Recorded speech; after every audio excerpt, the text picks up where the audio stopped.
జ్ఞానించుకుందాం.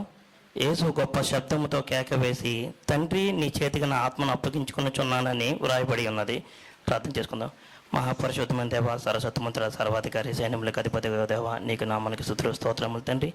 నువ్వు శిలువలో పలికిన 7వ మాటను తండ్రి ధ్యానించడానికి, వివరించడానికి నాకు ఇచ్చిన అవకాశాన్ని బట్టి నీకు స్తోత్రం. నేను పలుకుతున్న ఈ మాటలు నాకు తండ్రి నువ్వే నాతో పలికించమని యేసుక్రీస్తు నామమున చిన్న ప్రార్థన సమర్పించుకుంటున్నాను. నా ప్రియ పరలోకమందున మా తండ్రి, ఆమేన్. యేసు గొప్ప శబ్దముతో కేక వేసి, తండ్రి నీ చేతికి నా ఆత్మను అప్పగించుకుంటున్నానని వ్రాయబడి ఉంది. ఈ వాక్యం మనం చదువుతున్నప్పుడు ఇందులో మనకి 3 విషయాలు కనబడుతున్నాయి. ఏమంటే, మొదటగా సిలువలో పలికిన 7వ మాట, రెండవది ఆత్మను అప్పగించుకోవడము, మూడవ విషయముగా ఆయన విశ్రమించడము పలికిన తర్వాత. 7 అనే మాట సంపూర్ణ సంఖ్య. బైబిల్ గ్రంథంలో మనం చూస్తున్నప్పుడు 7 అనే మాట ప్రకటన గ్రంథంలో మనకి 7 దీపములు, 7 ఆత్మలు, అదేవిధంగా 7 దినములు మనకి వివరించబడుతున్నాయి. 7 సంఘములతో చెప్పబడుతున్న మాటను కూడా మన ప్రకటన గ్రంథంలో వివరించబడుతున్నది. అదేవిధంగా ఈ 7 మాటలు పలికిన దేవుడు ఆది కాండంలోని ఈ విషయాన్ని మనకు ముందుగానే వివరించారు. ఏమని చెప్పారంటే, ఆయన సృష్టించినప్పుడు ప్రతిదీ కూడా డే బై డే ఆదిలో మొదటి రోజు ఒకటి, రెండవ నాడు, మూడవ నాడు, అలాగా 6 దినములు సృష్టిని సృష్టించి 7వ దినం నాడు ఆయన విశ్రాంతి తీసుకున్నారు. అదే విధముగా సిలువలో కూడా ఆయన 7వ మాట పలికి తర్వాత ఆయన ఆత్మను అప్పగించి ఆయన విశ్రాంతి తీసుకున్నారు. అదే ఆది కాండంలో ప్రభు మళ్ళీ మనం మాట్లాడుతున్నదైతే ఇదే విషయం అబ్రహాము ఇస్సాకుని బలి ఇవ్వడానికి తీసుకెళ్ళినప్పుడు కూడా ఎలాగైతే యెహోవా దేవుడు తన కుమారుని యేసుక్రీస్తుని సిలువపై పెట్టారో, అలాగే అబ్రహాముకి అలనాడు ఇస్సాకు తండ్రి కట్టెలు తీసుకొని మోరియా కొండ మీదకి వెళ్ళినప్పుడు ఏమైతే దేవుడు అదృష్టంగా ఆశ్చర్యకరం చేసి విమోచన ఇచ్చి ఇస్సాకుకి బదులుగా గొర్రెని ఎలా బలి అయితే ఇచ్చారో, కానీ ఇక్కడ వచ్చేసరికి ఈ క్రొత్త నిబంధనకు వచ్చేసరికి యేసుక్రీస్తు గారికి ఆయన బలి ఇవ్వలేదు. ఇక్కడ యేసుక్రీస్తు గారు ఆ కార్యం చేస్తేనే మనకి ఒక పాపంలోకి విమోచన కలుగుతుంది. కాబట్టి ఇక్కడ ఆయన సిలువలో మరణం పొందడము జరిగింది, తన ఆత్మను అప్పగించడము జరిగింది. అదేవిధంగా ఆత్మను అప్పగించడం అనే మాట మనం మాట్లాడుకుంటే, యేసుక్రీస్తు ప్రభు ఈ లోకమునికి వచ్చిన పని సంపూర్తి అయినదని విజయభేరి మోగించి తన ఆత్మను తన తండ్రికి అప్పగించాడు.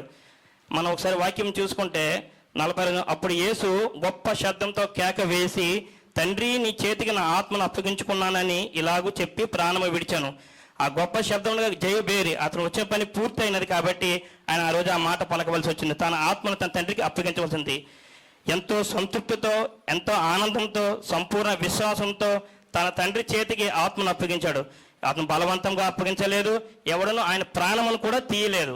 ఇది మనం గుర్తుంచుకోవాల్సిన విషయం ఏంటంటే, అదే విధంగా యోహాను సువార్త 10వ అధ్యాయం మనం 18వ వచనంలో చూస్తే ప్రకారం, ఎవడనూ నా ప్రాణమును తీసుకునలేదు, నా అంతటి నేనే దాన్ని ఇచ్చున్నాను, దాన్ని పెట్టుటకు నాకు అధికారము కలదు, దాన్ని తీసివేటకు నాకు అధికారము కలదు, నా తండ్రి వలన ఈ ఆజ్ఞ పొందుతానని మనకి యోహాను సువార్తలో 10వ అధ్యాయం 18వ వచనంలో మాట్లాడబడుతుంది.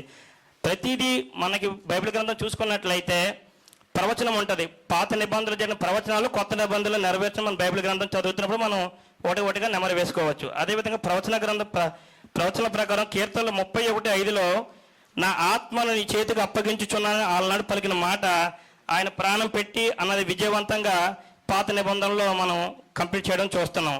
అలాగే ప్రసంగి 12వ అధ్యాయం 7వ వచనంలో మన్నైనది వెనుకటి వలె మరలా భూమికి చేరును, ఆత్మ దాన్ని దయచేసిన దేవుని యొద్దకు మరలా పోను. ఈ విషయాన్ని మనం జ్ఞాపకం చేసుకుంటే, ఆయన మానవునిగా వచ్చాడు కాబట్టి, వెళ్ళిపోవాలి కాబట్టి ఆయన వెళ్ళారు తప్ప ఆత్మ మాత్రం తండ్రికి అప్పగించారు, పరిశుద్ధంగా అప్పగించారు. అట్టి పరిశుద్ధ ఆత్మ మనం కూడా తండ్రికి అప్పగించలాగా మనం ఆత్మ కూడా మనం పరిశుద్ధంగా ఉంచుకోవాలని ఈ సంఘం పెట్టి నేను కోరుతున్నాను. అలాగే 7వ మాత్రం మాట్లాడుతున్నప్పుడు అయినా శిరస్సు వంచి ఆత్మను అప్పగించాను. ఒక్కసారి మనం 45వ అధ్యాయం చూస్తే సూర్యుడు అదృశ్యమైన, ఆ సూర్యచంద్రులు ఆకాశంలో నక్షత్రములను కలుగజేసిన వాడు మన తండ్రిని యెహోవా దేవుడే.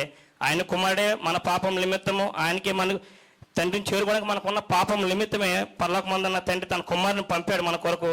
ఆయన సిలువలో మరణం పొందిన తర్వాతే, తన ఆత్మను అప్పగించిన తర్వాతే మనకి విమోచనం అనేది కలిగింది. ఇప్పుడు తండ్రికి మనకున్న, మీరు జ్ఞాపకం చేసుకున్నట్లయితే ఒకసారి ఒక మాట చెప్తాను నేను. గర్భాలయపు తెర నడిమికి చిరిగాను అంటే ఇది తన ఆత్మని దేవుడికి పంపుతున్నప్పుడు జరిగిన విషయం మాట. ఎందుకంటే ఇప్పుడు మనం లోపలికి రావాలంటే ఒక డోర్ తీసుకొని రావాలి, ఎక్కడికైనా వెళ్ళాలంటే ఒక ఓపెన్ చేయాలి, ఒక కారు ఎక్కాలన్నా డోర్ ఓపెన్ చేయాలి. అదేవిధంగా తండ్రి దగ్గరికి మనం చేరుకోవాలంటే మనకి అతనికి మధ్యలో ఉన్న ఒక పాపం అనే దాన్ని తీయాలి. కాబట్టి అన్నాడు, అందుకే అన్నాడు నడిమికి తెర చిరిగేను అని రాసున్నది. మరొకసారి చదువుతాను. అప్పుడు యేసు సూర్యుడు అదృశ్యమైన గర్భాలయపు తెరమ నడిమికి చిరిగాను. అది చిరిగిన తర్వాతే ఆయన ఆత్మకి రెడీ చేసుకున్నారు కాబట్టి అది చిరిగింది. ఆ ఆత్మ తండ్రి దగ్గరికి చేరుకుంది. అట్టి విధంగా మనం కూడా సిద్ధపడి మన ఆత్మలు ఎప్పటికప్పుడు సిద్ధంగా ఉంచే తప్ప వాటిని కల్మషం లేదు కదా మనం చూసుకోవాలి.